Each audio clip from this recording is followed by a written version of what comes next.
to Retrieving Sanity, your podcast for recovery-focused healing from addictions and traumas with personal experiences. With their host Keegan, and today we have two very special guests.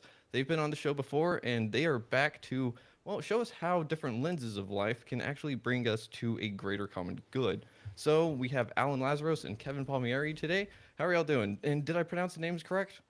Crushed it.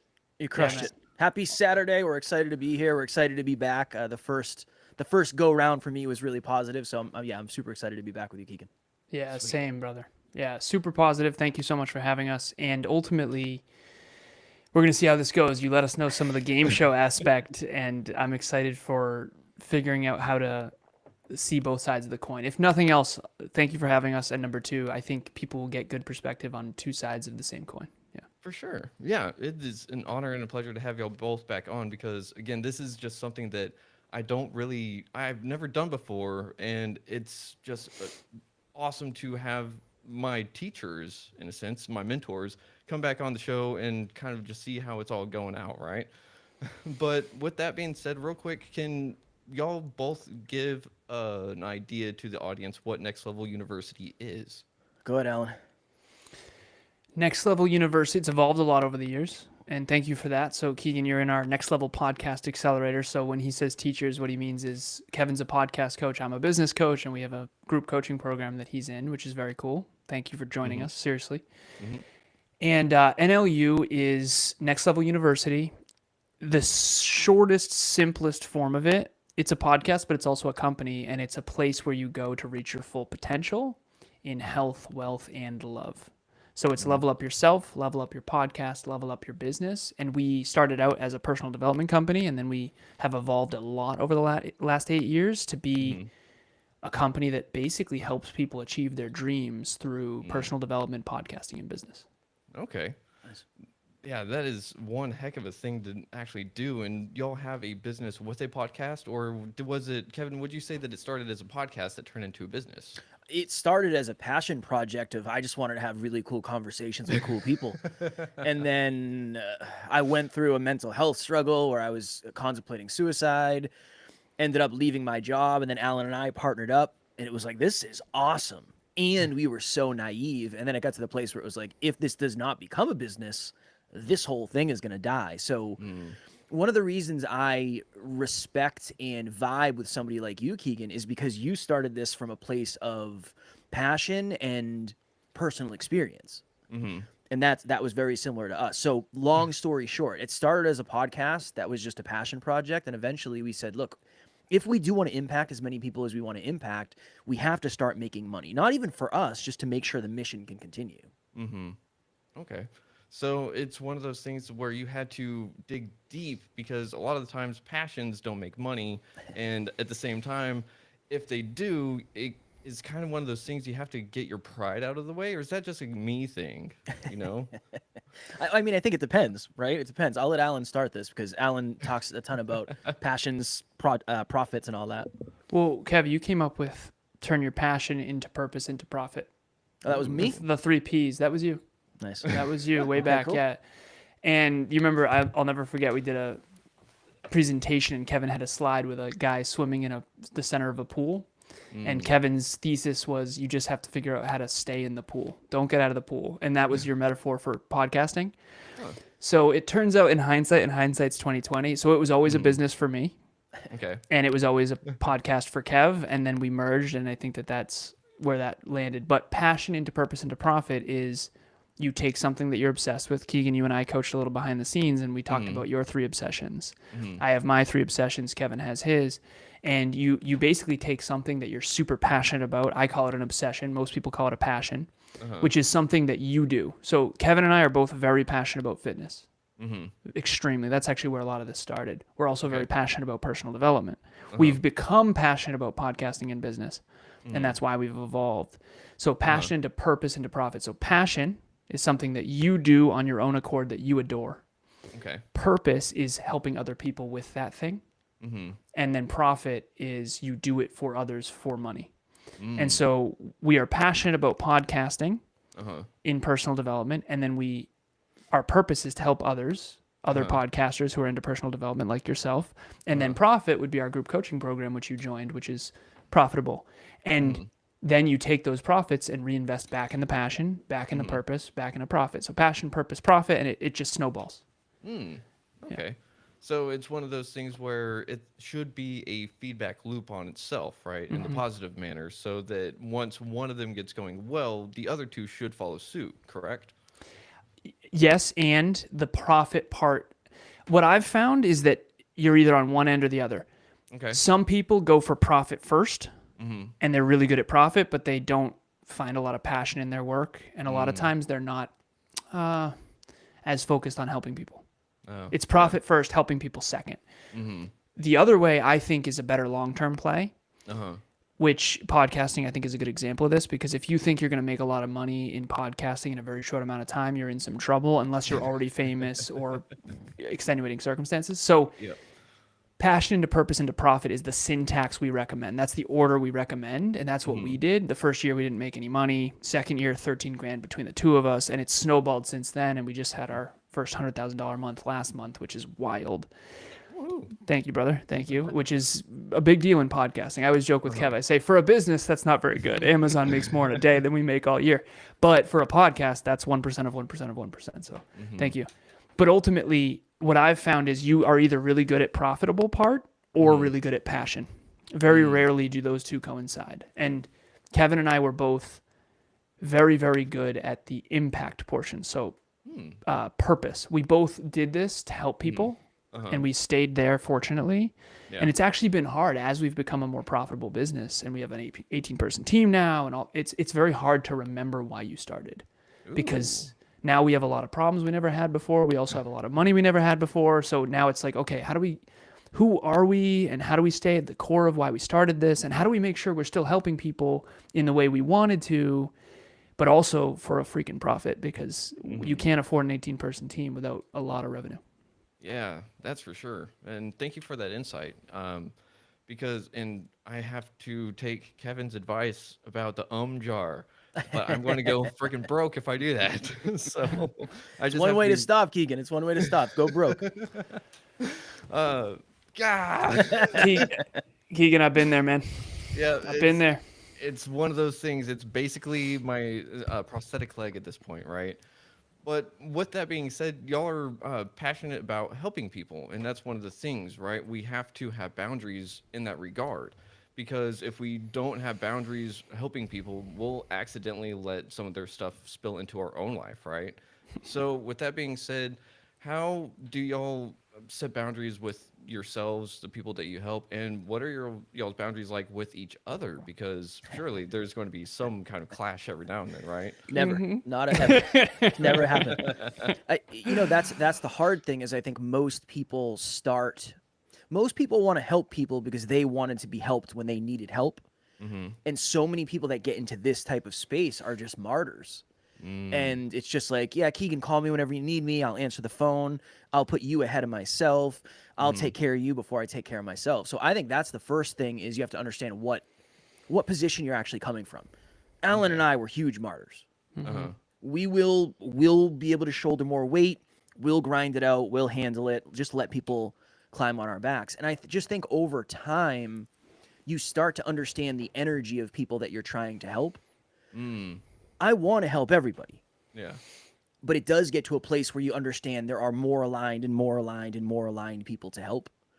Humble people, hungry people, people with work ethic, people that say they're going to do it and then show up and do it. I think that's a really really big piece of it. But I don't know if you can really get there until you go through the hard yards of essentially getting taken advantage of.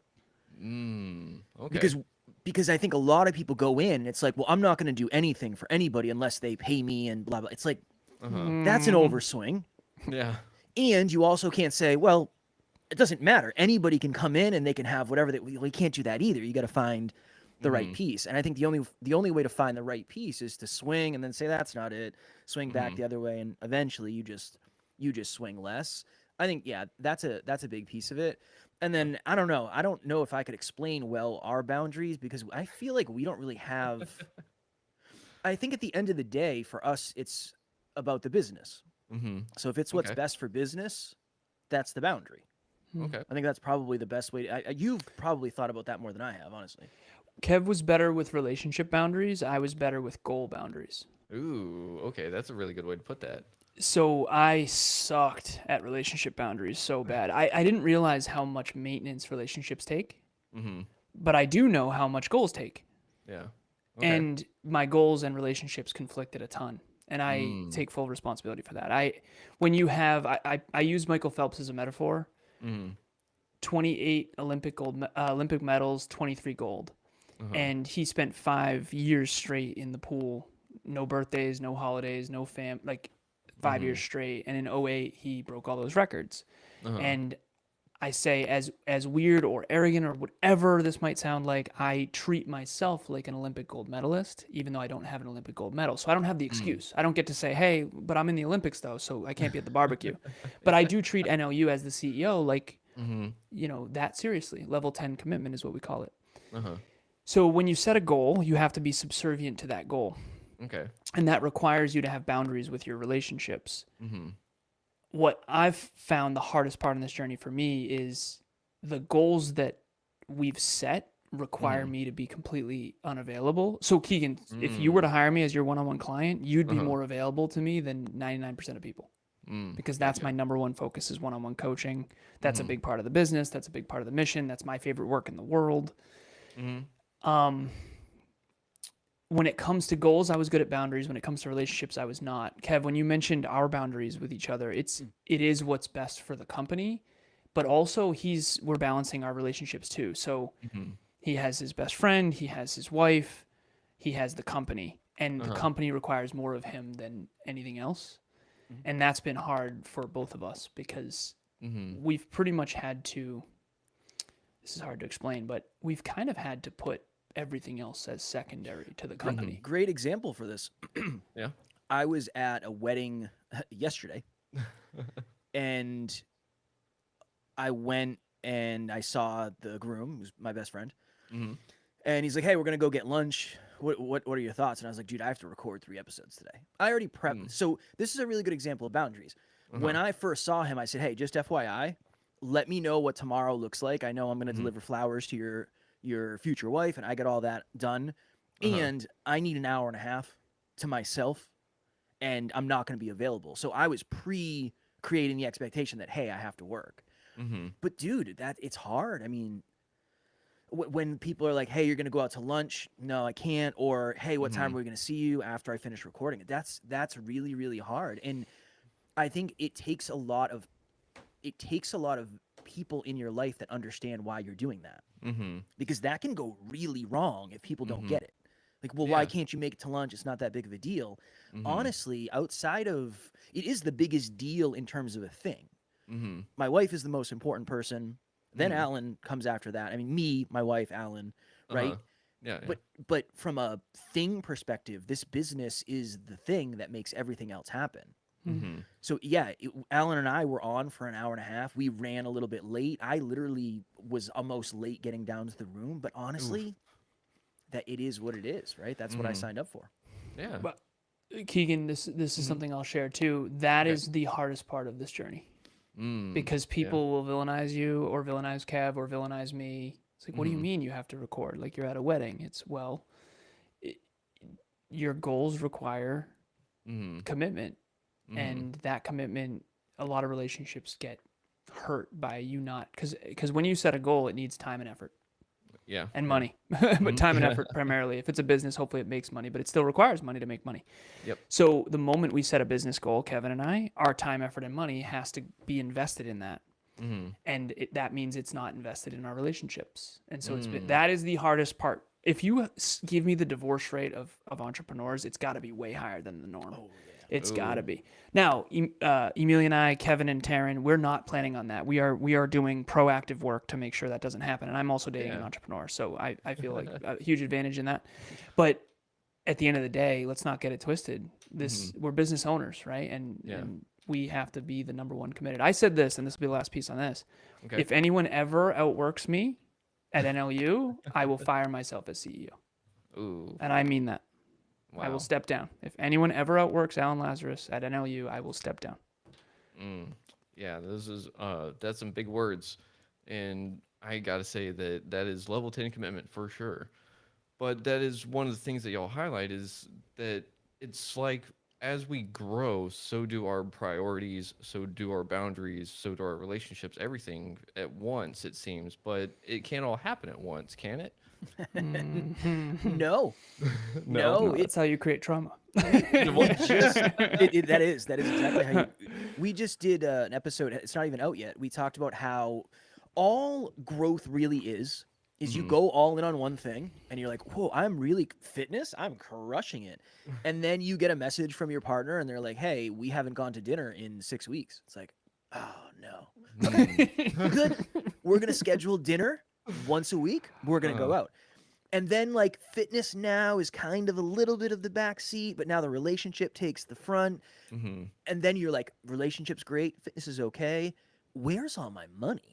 Oh, business has been suffering. Okay, now I need to either take from the gym or from my relationship to pour into the business. I don't think you can have level 10 in all three of those. And I think to your point, there has to be, and I know we're going to get into it, and I'm going to defend something that I at one point could not have defended, but it starts as like an awareness, and then you learn about it, and then it starts as like, okay, well, I need to find a way to solve this problem. Okay, this is the habit to do it. Now I can stay consistent.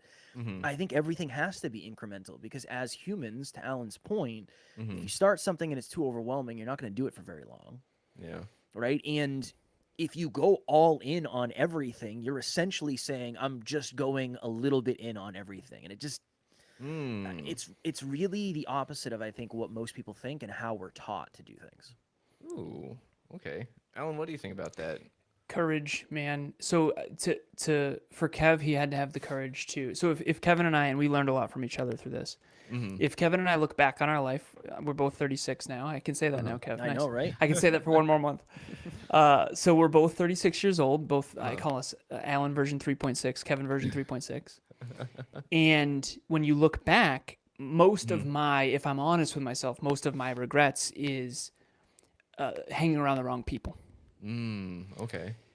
Most of Kevin's regrets is not trying harder or doing things or sticking with it or that kind of thing. So what we figured out, and I know that you're going to talk about this later, but success and failure. I am more fearful of success because the more successful I become, the harder my social life becomes. And Kevin is afraid of failure because he didn't think he'd amount to much. And neither one of it was true. You know, my story to myself is the more successful I become, everyone's going to villainize and hate me. And yeah, there's some evidence. I've got some evidence. God damn it. But I have to override that, and I have to have the courage to be villainized, and the courage to be a mirror, and the courage to work every day and own it, and the courage to sit in my truth. Okay. Right.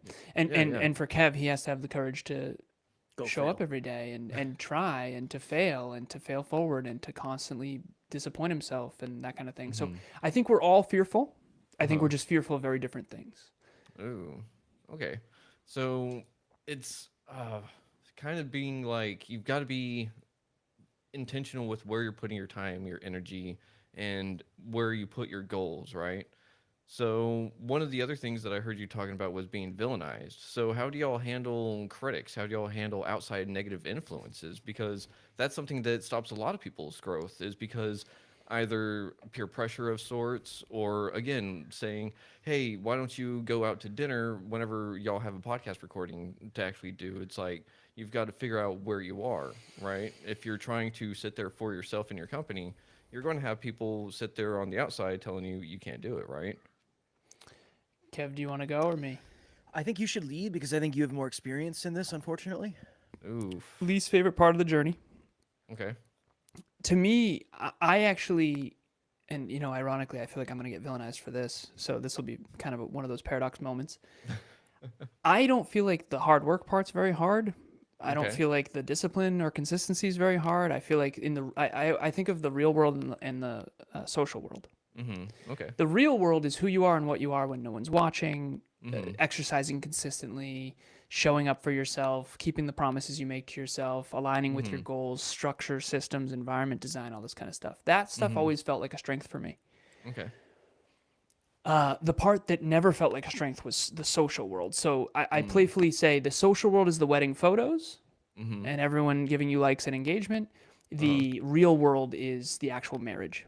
And I Yeah. had the syntax wrong in the past. So before 26, my car accident, very short version. I know some people listened to the past episode and heard my story, but my dad died in a car when he was 28 in 1991. When I was 26, I got in a head-on collision, my fault, and it was my second chance my dad never got. That's the shortest possible version I can give you. And it was not a fender bender. This was a bad accident. So after that, I realized, okay, I've been trying to be liked and likable, Mm-hmm. and I'm not, and relatable, Uh-huh. and I'm not. I'm not. Mm. And, Kevin would tell you it'd be better for him to say it than me, but I don't think there's very much about me that is relatable, Keegan, Huh. to be honest. Okay. I haven't taken a full day off in 10 years, and I never intend on it. Mm. So, and that's really not normal. Yeah. I've never been a big fan of the holidays. I don't care if you wish me a happy birthday at all. Like, seriously, don't reach out, and with love. And I'm just weird in that way. And I've had to own my weird. So the villainized part Mm-hmm. is you're going to be misunderstood. I felt misunderstood my entire life. Mm-hmm. Yeah. And in a world where only 3% of people have clear written goals, and you've had clear written goals since you were 7, you're not going to be a very likable person or relatable person, I should say. Mm. And so the villainized piece, Uh-huh. at very least, you're going to be misunderstood. And Yeah. all the movers and shakers of history are misunderstood in their time. Mm-hmm. And I've had to, it's the worst part in the entire world. I fucking hate it, to be honest with you. Sorry if I'm not supposed to swear. No, you're fine. But I have to do it because I don't like myself when I'm not myself. Okay. Fire.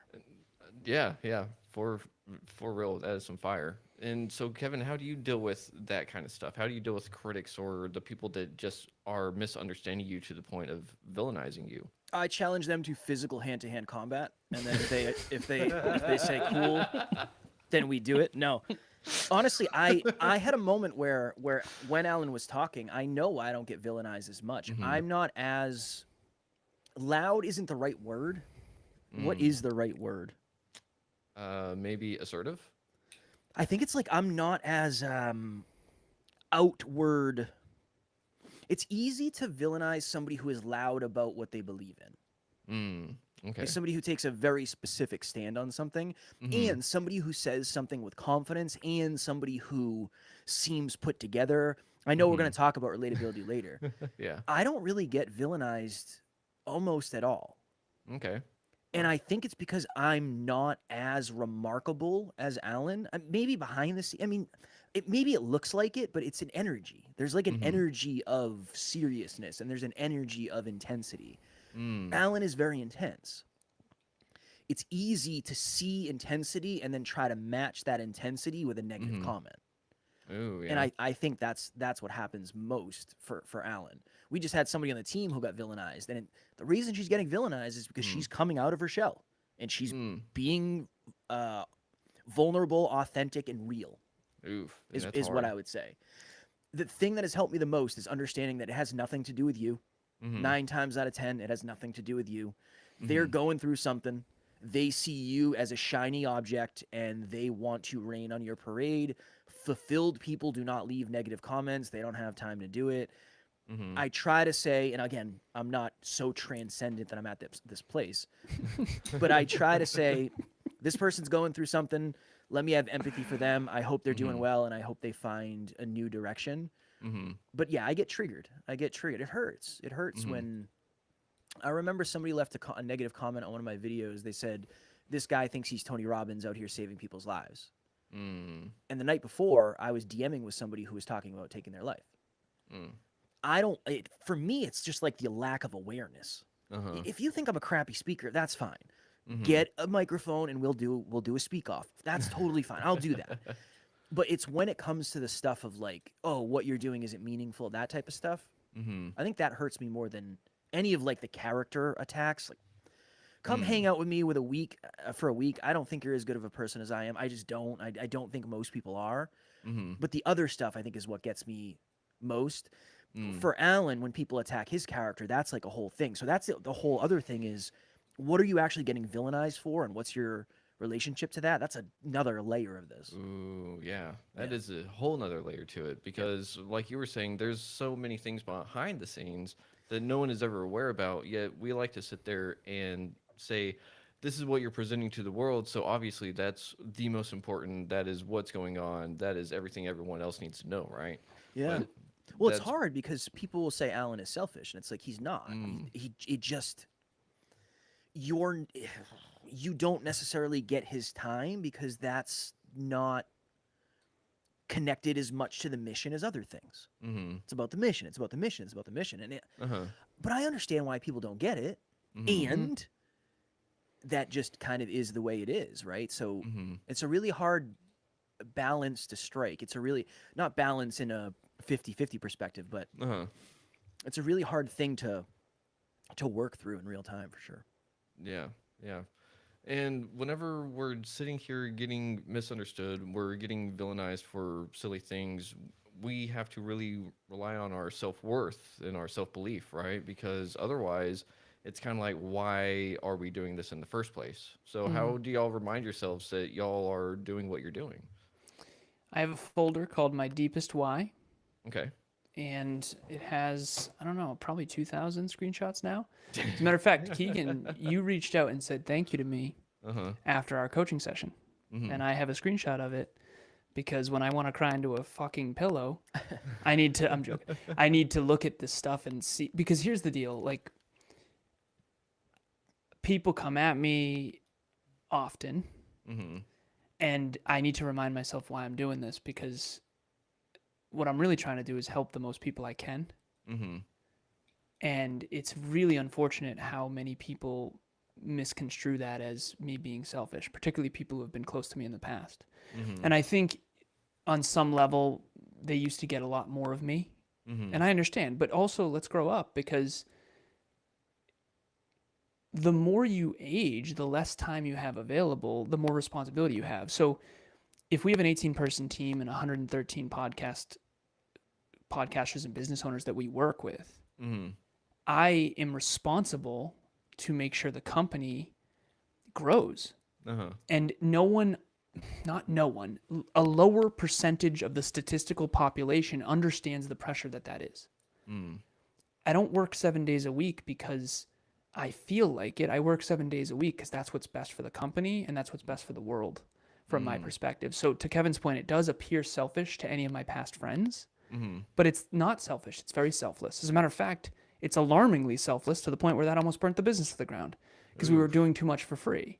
Ooh. So I have a folder called My Deepest Why that I go to when I'm sad, Mm-hmm. and I've been pretty sad lately. There's someone in my past who's very upset with me, Sorry to hear and that. it's just another poke of like, I can't win that game, Mm-hmm. and I keep trying to win it. I keep trying to be respectful and kind and help people every day, and I help more people than that guy.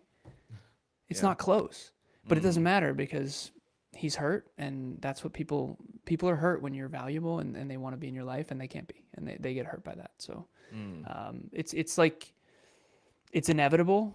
I've tried to find ways around it, and I regretted it every time. I used to be everything for everyone. I had dozens of friends and dozens and dozens and dozens of college friends and high school friends and corporate friends, and I was everybody's, and all the fraternities and sororities, and I just lost myself, Keegan. And now that I'm a meaningful specific on a mission, it's my social life is very challenging. My real life is magnificent. Huge fan, big fan. Yeah. Grateful to be here, man. Thank you Yeah. so much. But Of course. in social life, Mm-hmm. oh my God, not good. Yeah, not good. Yeah, so my deepest why folder helps me stay committed. That's awesome. Thank you for opening up and letting us know all about the why folder and how it came about and what it does for you. And Kevin, what do you got for you? How do you remind yourself of what you're doing? Yeah, this is always my answer. I look back. I look back on our old content. I look back on old Kev. Again, for me, I'm way further than I thought I was going to be. Mm-hmm. So I'm just super grateful to be able to even do this. It's weird that people want to talk to me. It's still weird for me. It still doesn't make total sense. I don't know if it ever will. I don't know. But yeah, I reflect and I go and I look at our old content and I check in with that and how hungry we were to help people and how good we thought we were, even though we weren't that good. And what was I going through? What did I think of myself? What did I think the future was going to be like? That's a really big thing. And then just to touch on what you were asking specifically about self-belief and self-worth, going like on the day-to-day, Alan and I are now more than ever checking in with, okay, is this good for self-worth and goals? Okay. Is this just good for goals at the expense of our self-worth? That's something that was not on our radar. That's why we gave so much stuff away for free. It was just like, whatever. We'll just grind our faces off, and it doesn't matter. Don't worry about us. We'll eat last. We'll always eat last. Sometimes we won't eat. That was something that we really had to overcome and work through. I would say we're still on the very low end of like, we're not entitled. We work really hard. We always put people above ourselves because I think that's who we aspire to be. Yeah. But that goes back to the boundaries, right? That's a big piece. Yep. And then I think now more than ever, when you start getting results, self-belief is way easier to build because you have proof that everything you've done in the past actually worked. So honestly, Alan said, how was your best man speech? And I was like, not up to my standard. You know The why? paradox there is it's probably better than anything you've ever done in the past, or at least would have done, but it doesn't matter because your standards are higher. And I wasn't as anxious, so I didn't prep as much as I normally would. Yeah, true. Oh. Yeah. So it's like people were like, Paradox. how do you feel? And I was like, delusionally good about doing it. That's an L. There's got to be a little freaking scarcity. took an There's L? gotta- Did you take it out? in my opinion, I took an L. Yeah. Ooh. In my No one else would notice. Yeah. I get a lot of kind words, but again, it's not up to my standard. So in real time, I have to say, okay, what happened? How do I tear this all apart? And now I need to go show up today and give this everything I have to rebuild my self-belief that I'm actually good at this. And that's it. Now I'll have this rep. This will be my latest rep. Done. after Right today. back to arrogant, baby. And then I'll forget to be humble. I'm going to do the best podcast episode ever right now, and then everything's going to be fine. And then everything's going to be fine after that. Real quick, I'm sorry to interrupt, but if you guys saw me looking off into the distance, Keegan, I wanted to show you. I actually have saved screenshot of what you said to me. You said, "Thank you, man. I really appreciate you and all of your input. It was great and highly recommend to anyone else that needs that clarity." I literally took time to screenshot that, because anytime anyone's ever reached out saying thank you, I screenshot it and I save it. Because I want to accumulate the thank yous so that when I get attacked, I can go there and just remind myself why I started what I started this. Because I joke, I say I could easily sell Aura rings. You know what I'm saying? Fast growing company. If they need a VP of sales, just let me know. I'm kidding. I would never do that. This is the mission, and I need that my deepest why folder. So I wanted to share that with you because you sent me that 3 days ago, something like that. Something like that, yeah. And one of the things that I'm kind of hearing is that y'all are both sitting there looking at the past a little bit and having it inform you, but not necessarily drag you down either. But at the same time, if you're not looking forward with intention, you're just going to like kind of fall flat on your face almost, right?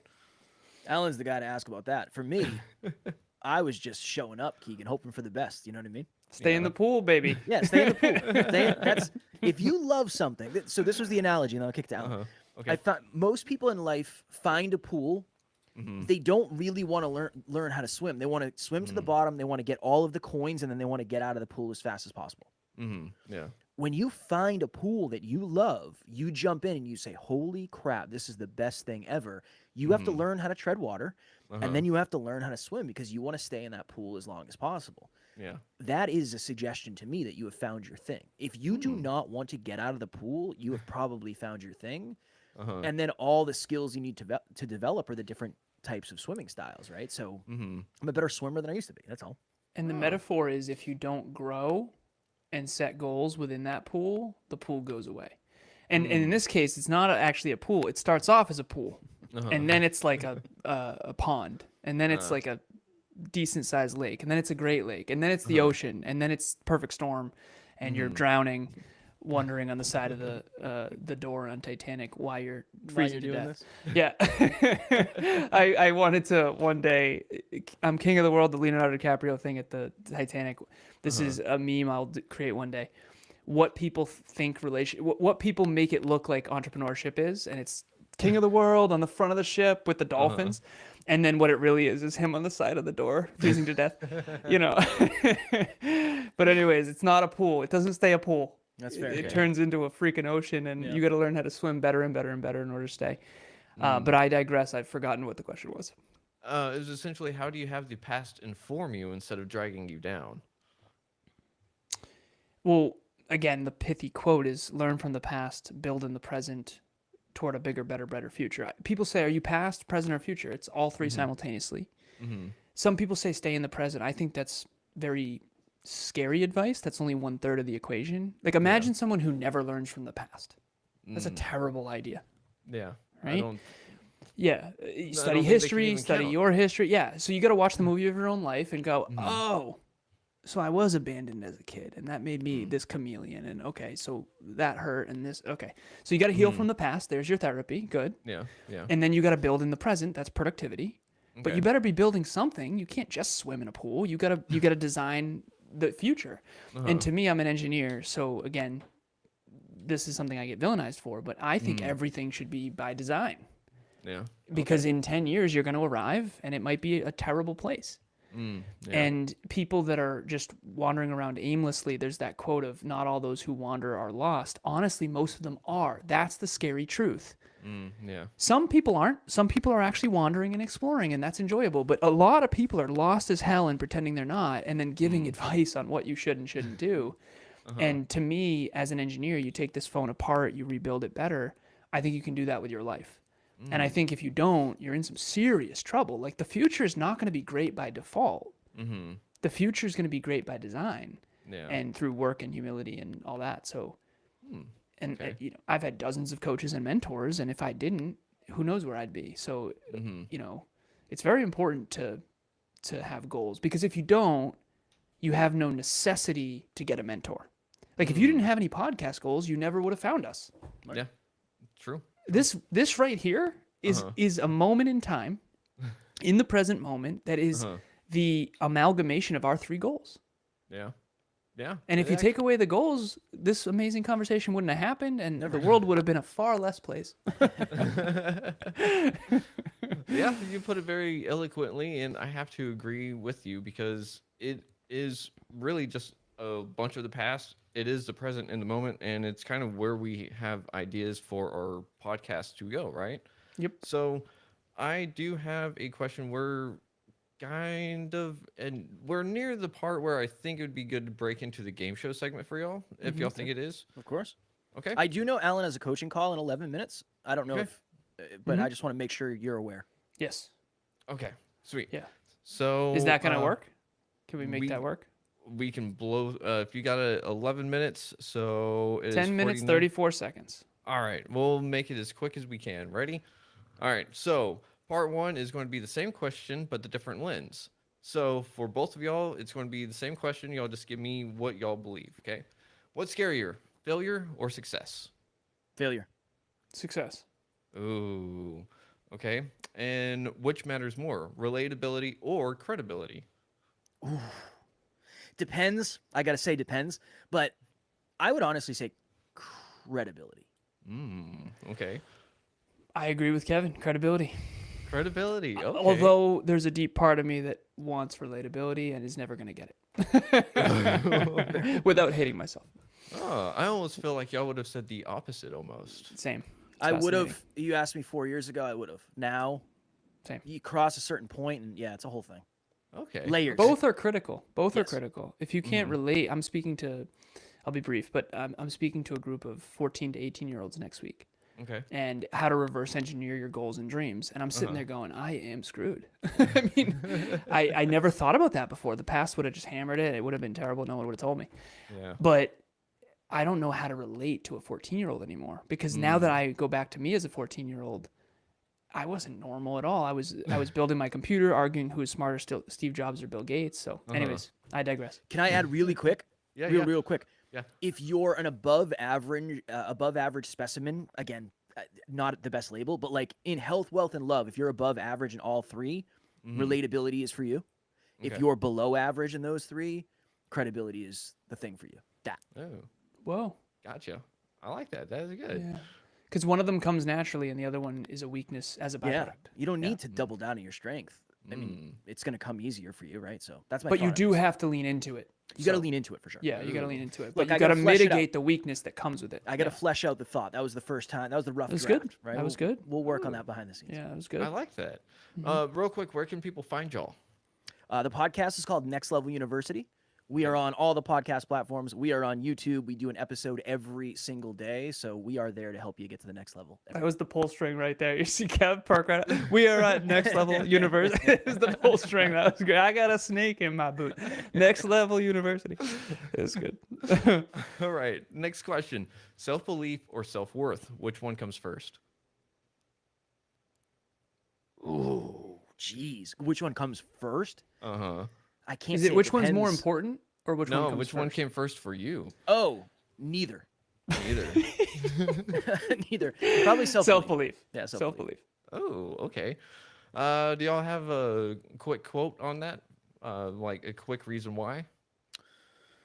I was so afraid of everything that I never tried anything. And by definition, if you do not try anything, you're not going to be able to build self-belief. And as I've built self-belief, people have said really nice things about me, which have helped me believe in my actual value more, which has then helped me with my self-worth. So I got better in the external world, which then helped me feel better about myself in the internal world.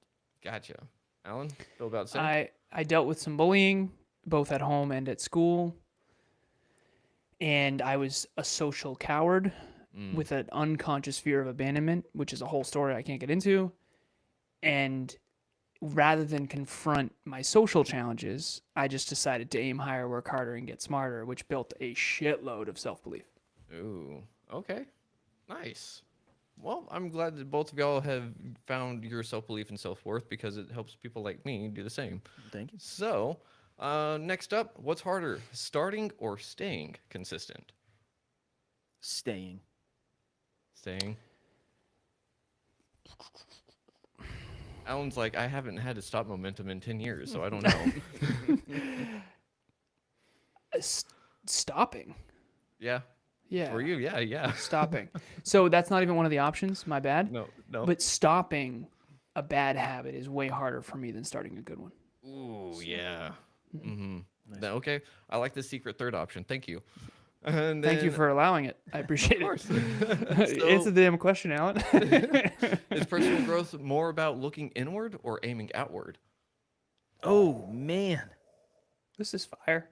I would say inward, because Okay. some of the most successful people on the planet don't know shit about themselves, and they're not going to be fulfilled. They're not going to be Yeah. fulfilled. So I would say inward. Okay. If you're optimizing for success and achievement in the economy, it's outward for sure. Oh, If you are optimizing for actual fulfillment in the real world and love and health, real health, actual health, then it's inward. gotcha. Thank you for that distinction. All right. Now we're going to switch some chairs real quick. So, Kevin, I need you to defend why metrics and clarity matter more than vulnerability. And Alan, I need you to defend why vulnerability and relatability are more important than structure. Because metrics, if you don't measure something, it doesn't get managed. And so many of us, unfortunately, are living by accident because we're not looking at the numbers. Numbers are logical, they don't care. I got Starbucks today. It was like $7 for a coffee. That is too much. Yeah. That logically is too much money for a freaking coffee. What are we doing here? That's unreasonable. If I never looked at that, I would never get the negative feeling and I would never change the way I operate. Metrics are just truth. And in a world where it's so easy to avoid the truth, that is why metrics matter so much. Gotcha. All right. Nice. Alan. Vulnerability without it. Vulnerability, first of all, looks different for everybody. Because if you're afraid of success, vulnerability is leaning into being all of the competence that you are. I think everyone on the far end of the bell curve, everyone on the very low end of something, meaning you're really, really bad at something or really, really good at something, I think you're insecure because belonging is in the average center. And so as someone who's been on the far end of the statistical bell curve in several things, it is really scary to highlight the contrast between you and others. I remember being a kid, like, why do you guys all suck at this? And it turns out they didn't. I'm just really good at stuff, and I'm good at getting good at stuff, which is a meta skill. And it's very vulnerable to share even what I just said. Because people don't like you. They think, who are you, pretentious, arrogant, big fish, small ponder? Listen, at the end of the day, you don't know. I've done 11,193 coaching sessions, trainings, and podcasts. I've met people all over the world. I'm 36 years old. I've got tons of evidence. So vulnerability is necessary because it requires courage, and you have to lean into all of who you are. If you're not that great, you have to own it and then work hard to get better. If you are great, you have to own it and learn how to do that socially, because the economy is social. Relatability, you are going to suck as a speaker, a podcaster, and a coach if you don't understand other people and what makes them tick. And empathy is very difficult because if you've never experienced what these other people have experienced. So, for example, self-doubt is not something that I struggle with often. That is one of the biggest struggles on planet Earth, self-doubt. So it's very hard to relate to people who struggle with self-doubt. And so I have to work on that consistently and remind myself, okay, this client is struggling with self-doubt. When did I struggle with self-doubt? Okay, I did a marathon on a whim once. I really had trouble. Okay, that's how she feels right now. All right, let me talk from this frame. And I think I sent Kevin a clip recently of Kobe Bryant, RIP, and the interviewer asked him, how do you deal with self-doubt? And he couldn't even answer the question. Couldn't answer it because he doesn't struggle with. Yeah, I didn't even know where to start. He's like, why would I ever doubt? And honestly, some people actually feel that way. We don't. He doesn't. Kobe Bryant didn't struggle with self-doubt. He won an Academy Award right after he was done with basketball. Like he doesn't struggle a ton with self-doubt. That's the truth. He has undying self-belief. So vulnerability and relatability are necessary to help people. Okay. If you want to be selfish and just be successful on your own, you don't need them. But if you want to help others, you have to have them. Gotcha. Ooh, very nice. Y'all seem to have picked up each other's teaching and learning styles very well. Yes. One last one. Let's try to make it real quick because Alan, you got to go. And let's see. So, Kevin, you're going to defend regret is the ultimate teacher for growth. Okay. And Alan, you're going to defend fear of success is more dangerous than fear of failure. You can run from your past forever, but you can never outrun it because it's always connected to you and it's always connected with you. So many of us look back and say, well, I don't regret anything. I wouldn't change anything. I wouldn't do anything differently. And you're missing out on all of the feedback that you're not able to absorb. So when you look back and say, now knowing what I know, I would have done this differently, it allows you to look at what you know today to figure out what you can do differently today. And I think a lot of us avoid the shame of regret. And the reason you have shame in regret is because it is something that was misaligned that you would do differently today. Don't run from that. Use that as an opportunity to make sure that doesn't happen again. Ooh, okay. Thank you. Yes. And Alan? What am I debating again? What am I defending? You are defending fear of success is more dangerous than the fear of failure. Fear of success is more dangerous than the fear of failure. Yeah, because speaking to what Kev said about regret, you're going to regret not reaching your full potential. I almost died at 26, and that was my biggest regret. I was nowhere near my full potential. I had a lot of people who were proud of me. I was a global 1% earner, tons of tech companies, tons of money in the bank, investment portfolio, paid off my debt. But it doesn't matter because I was resting on talent, man. I did not have to try that hard.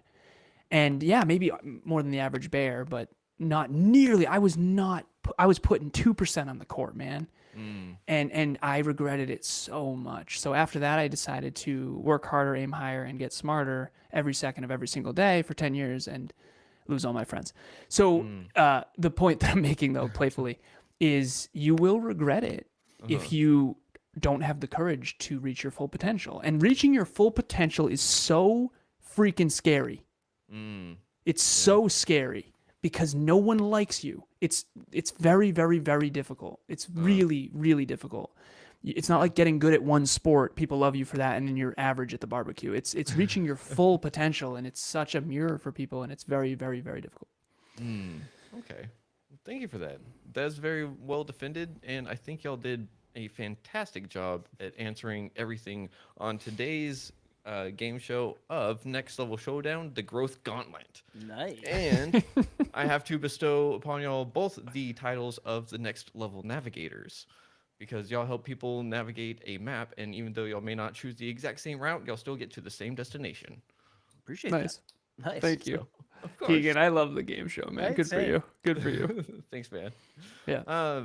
Is there anything y'all want to leave the audience with real quick? Alan, I know you've got to go in now.